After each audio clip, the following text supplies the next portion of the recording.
Sunday, Sunday, Sunday. Sunday fun day, and here we are. I gotta get this right. Season 2, episode 3.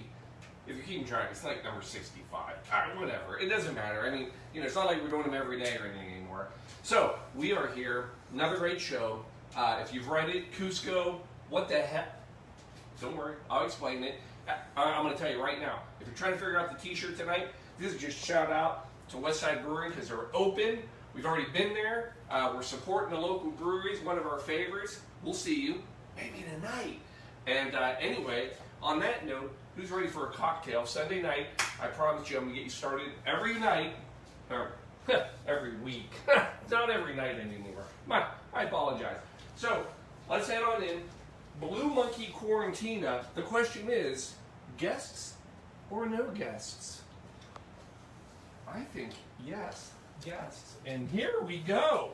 Hi, everybody. Hey, everybody. Dale's in the house. Hanging out. Look at these shirts. You guys, God bless it. I have fan club. Apparently, I repeat myself many times on the program, and I thought it was original every night, every episode. No, basically, I have about 8 words that I just read. I'm like Taco Bell. I got like 8 things, and we just mix them up a bunch of different ways, and all of a sudden, we got 65 different episodes. Anyway, so we've already had a few cocktails. We pre-gamed. Cheers. Cheers. Cheers. Peggy too. She's waiting for the good stuff now. So where are we? All right. Now, so your drink. I tell you, folks, when I do these drinks, this isn't a matter of just like, oh, let's just pick a drink and just do it. I really try to think of who's coming to the show, right? So I wanted something fun. Now we're going back. We're going back to 2007. I know. Now what's weird about this one is we got to go all the way to Peru. Well, New York. Well, sort of Peru, but sort of New York. Let me tell you. Julie Reiner, all right? She's a bartender, and she's in New York. And she's working at the Flatiron. Actually, she's not working at the Flatiron. She started the damn place. And anyway, she decides she's making all these great cocktails. She actually goes to Peru to kind of try some flavors. It's a work trip. It's a write-off. Don't worry, Julie. I know what you're doing. And she ends up coming up with this drink. So it's called the Cusco Cocktail. Now, let's just get out of the way this because somebody's going to say, Paul, you're saying it wrong. I don't have my chart anymore. It's off for publishing because we're making a damn cocktail book. Anyway, Cusco. How do you say it? Well, so where is Cusco? Cusco is in Peru. Now, it's spelled, it used to be spelled C-U-Z-C-O, Cusco. And some people still pronounce it Cusco. It is now spelled C-U-S-C-O, and it's Cusco. Now, why? Now, by the way, this is a pretty big town. It's not the capital of Peru. That's Lima, unless you live where we do, and it's Lima. But it's Lima. That's the capital. But Cusco was actually the capital of the Incan Empire. So we're going back a couple of years. This is pre-2007. This is like 1984. I mean, it's way back.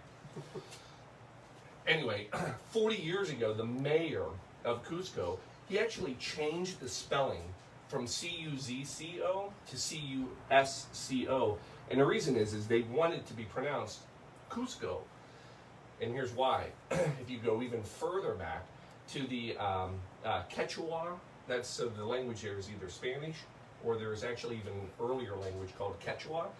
Quechua had no Z, so that never would have been Cusco because they didn't have Z in the language. So he wanted it Cusco so everybody knew how to say it. He did it for people like me. So thank you, Mayor of Cusco. Anyway, back to our drink. So what do we have going on tonight? So she goes there. She wants to do all these things. So here's the interesting thing. This is what I thought was fun about her. Of all the bartenders I've talked about, think about this. I've done 65 episodes. I don't even, it's unreal.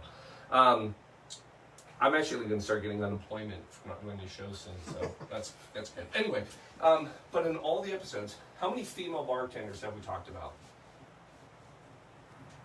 2. None. The answer is 0. Good guess. Good guess. If you count her twice, then you would be correct. So she's pretty much a rock star, but I'll tell you why we don't have a lot of female bartenders that we talk about. But anyway, so she's like born in Oahu, Hawaii, grows up on the island, ends up moving to Florida, goes to Florida State University. Sorry, Florida, she hates it.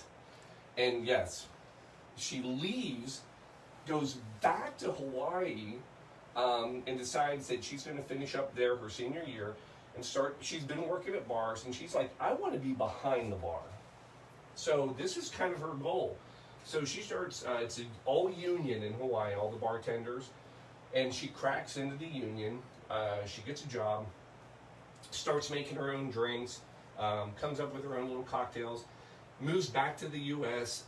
Sorry, I know Hawaii's part of the U.S. Moves back to the mainland, San Fran, ends up going to New York, takes off. And this is all recent. This is like, she's like 44 years old. She's like young, just hip hop, doing it up. I mean, I don't even know her yet. But let me tell you why I know I love this woman, would love to have a drink with her. One of her favorite cocktails, Hemingway Daiquiri. Of course. Surely. You've got to be good. Give you one more little tidbit. I always love how when I do my 8 minutes of research, I find out all these things. Do you remember way back when we did the Clover Club cocktail? That was that pretty pink one. You would have loved it. Egg white on top. Not an egg white man. But it was beautiful pink and all that. And I referenced that there was actually a Clover Club that had opened in New York. She's the one that opened it. What? Shut up. Yes. She opened it. She's a rock star. So anyway, lots of reasons to love her. So now let's put her drink to the test. So the Cusco cocktail, all based off of her experiences in Peru. Again, work trip. First thing we got to do, we're going to do a rinse. Not absinthe, don't worry. So I will say this, this is not meant to, I don't like changing recipes because I told you, you don't make a riff until you know the cocktail. This actually calls for Kirsch. Kirsch is a kind of a cherry liqueur brandy with a little bit of spice to it. I don't have it. It's actually hard to get around here. I tried. But here's the funny thing. We have a great cherry liqueur and cherry brandy, as a matter of fact, that is cherry herring from Denmark. And I'm like, if I'm going to touch the drink, let's at least make it a little bit of Dane. All right, so what we're going to do before we ice these up is we're going to just do a little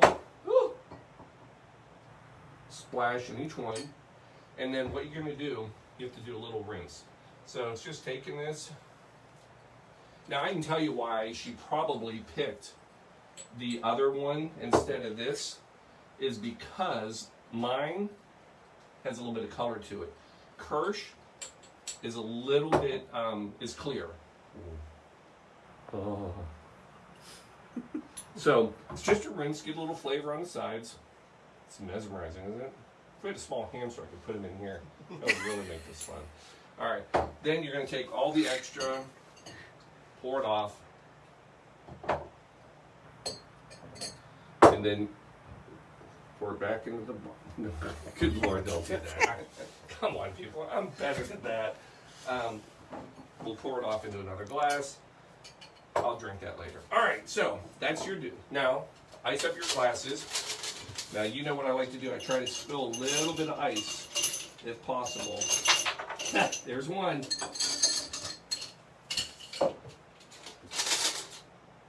Stay.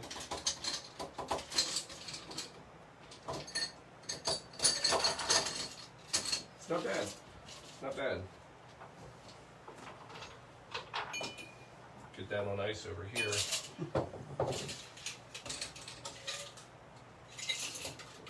All right, I'm happy. I'm happy. Now a little bit of ice for the actual cocktail. Now, this drink also is a little different, Al. I know you don't like egg whites. This actually uses the egg yolk. So that's going to be, and we're going to use an ostrich. No, I'm just kidding. No egg, you're fine. Okay. All right, we're coming in. It's Peru. So if we're going to Peru, remember the pisco. Pisco, like I used to say when I was a hillbilly. Pisco. Now remember, grape. This is basically a brandy that's been distilled. So this brandy is off of wine, wine, grapes. And when they do it, what makes it, keeps it clear, they are not allowed, like a typical brandy goes into an oak barrel or something. This cannot, has to go in either to a glass or copper container. 2 ounces.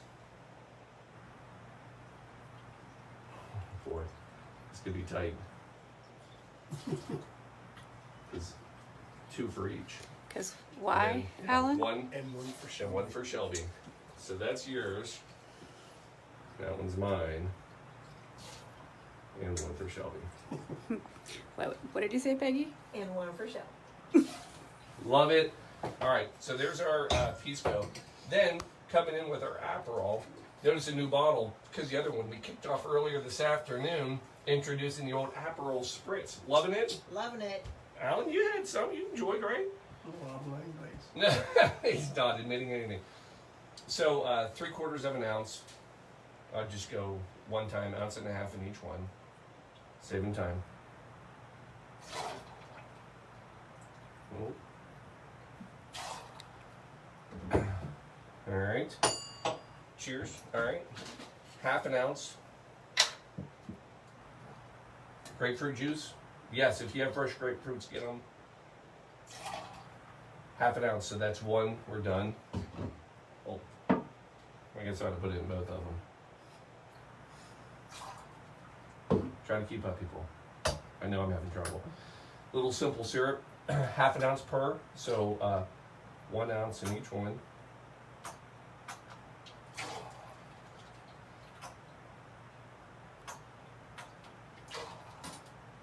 Last thing that we need, some lemons. Oh, you guys get to see the juicer. You haven't seen the juicer yet, have you? Not seen the juice. Can you Oh my can you gosh. move the cherry herring bottle I out of the can way? do cherry herring. So everyone Oh, can you want watch. to see? Well, let me move my beer. Yeah. How'd that get there? All right, better? Yes. All right. So about 1/2 ounce per. Everyone loves the juicer. So 1/2 ounce per. So we'll do 1 lemon in each one. You could probably do, literally, I could probably do 1/4 of a lemon with this juicer and get 1 ounce, but it's like a gallon. I can tell. Remember, we're putting kids to school. That's amazing. Unreal. For the low, low price of just $49.99, you can have one of these in your house. And for an extra $5, I'll come do it for you. Not one person is buying that. All right. There we go. We got everything? Check, check, check. Nope. Folks, I don't know if you're familiar, and I can't believe your shirt doesn't have this on it. If your shirt's gonna have anything on it. So this is called vitamin C emergency. This is a pure health boost. I mean, I can't believe nobody's talking about this on TV. But we're live, we're doing well. Emergency, not sponsoring us, ever. But that's okay, Emergency, because you know what? We're sponsoring you. All right, a little sprinkle in both of these. Oh, just makes it. It sings. And now we're ready. We're coming in. Alan, be careful where you're sitting. Yep. Splash zone. You are in the splash zone. Give you a good little shake. So, little story. You ready? So, there's not a lot of female bartenders, right? So I was actually surprised by this. So when I went after this drink, I actually went for this drink because I really thought you would like the Aperol. All right, so I thought this would be a great drink, and there's not a ton of Aperol drinks. When I read this, I was like, oh my God, this is it. And then I started reading about Julie Reiner. And then I'm like, why aren't there more female bartenders in history? Well, this is interesting. So in the U.S., going back to like 1892, there were actually laws on the books that prevented women from working in what were termed dram shops. So a dram is a measure of alcohol. That's where they sold a dram. Well, anyway, women weren't allowed to work in it. So fast forward 1900 and 1940, which is kind of when a lot of cocktails really seemed to be invented. And it was all of the wars, everything's going on, pre-prohibition and all that. Well, even at that point, 2% of the entire workforce in the bar, that was it for women, only 2%. Go a little further. It was not until 1948, there's actually a Supreme Court case. Ready for this? I'm lawyering you. Are you ready? All right, here it is. Valentine Gozart. Valentine Gozart. She sues state of Michigan. So the case is Gozart versus Cleary. And she sues him because there's a law in the books. Basically in Michigan it says this.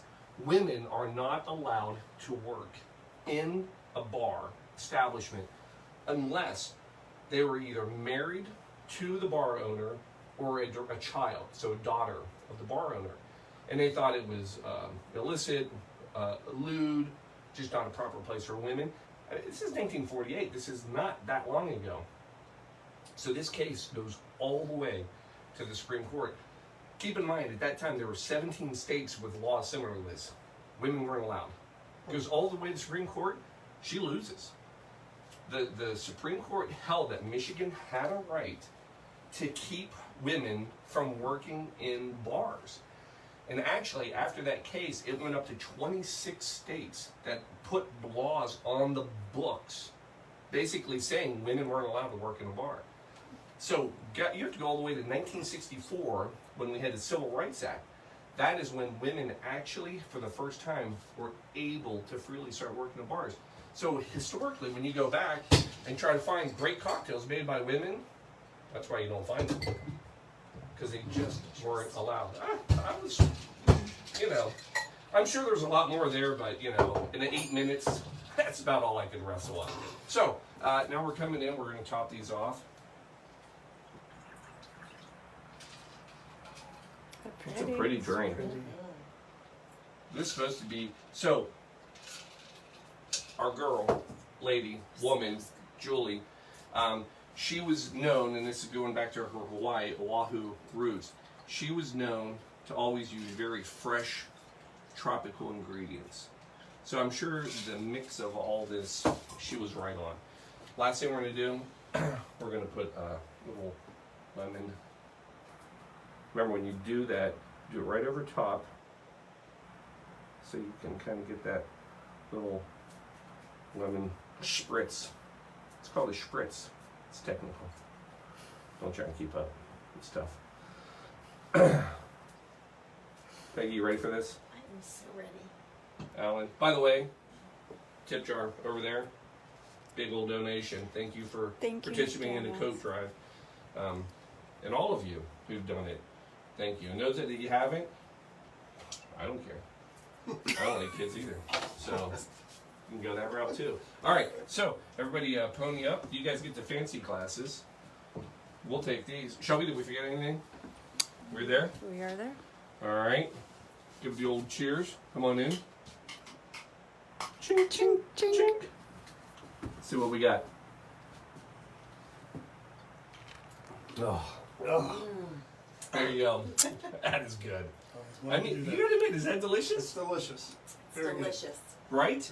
Now you had the Aperol early. I mean, you can tell there's a little bit of bitterness, but it's the little bit of simple syrup really kind of sweetens it out. The cherry, that little rinse, you can kind of taste a little herbal, but not bad, right? Very good. Who would have Good known? job. So there you go. So folks, there you go. Episode 3. So season 2 episode. Yeah, I'm just keeping track. In the books. Thanks for coming. We'll be here Wednesday. I don't know if we have a guest yet, so if you're out there and you want to come and play on the show, we got bar seats. So love you all. Cheers. Chink. We'll see you Wednesday. Good night. God bless. Oh, another cheers. I love it.